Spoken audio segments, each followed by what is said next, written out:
หลายปีจากไปคิดทอดบ่หายน้องสาวจุซ้ำคิดทอดสาวพูนคำสาวผู้ใส่สำเนือขาวไม่วอนอยู่บ้านพันใส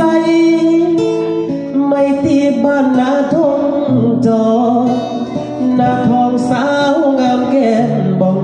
ยังสุขสมปองทุกคนบนนาคิดฮอดแก้วตาจึงถามข่าวมาบ่แม่นแถลงอยากขอมานั่งแย่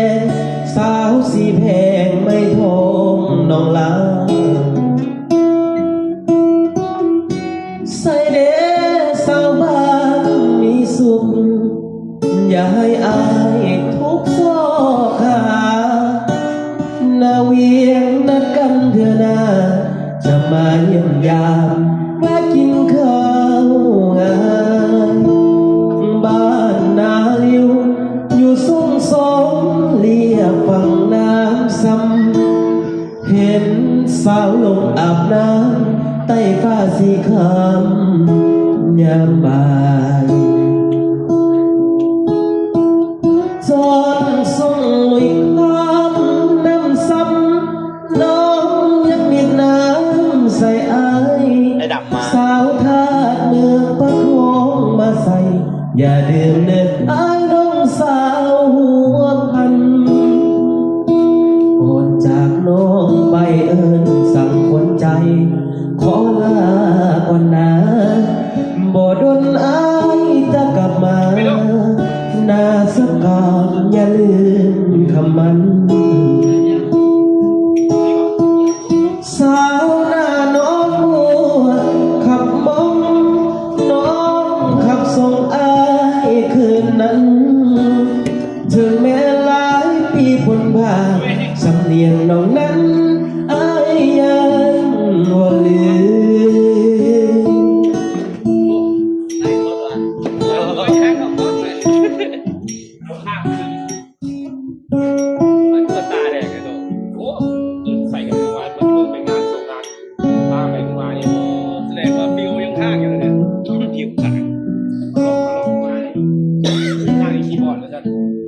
มีครบเราปัจจุบันมีคนไทย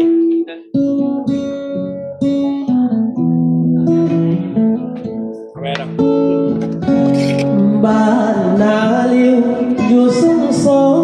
เลียบฝั่งน้ำซ้ำหินสาวลงอาบน้ำใต้ฟ้าสีครามยามบ่ายซ่อนส่งลุยข้ามนั่งซ้ำยังมีน้ำใส่อาย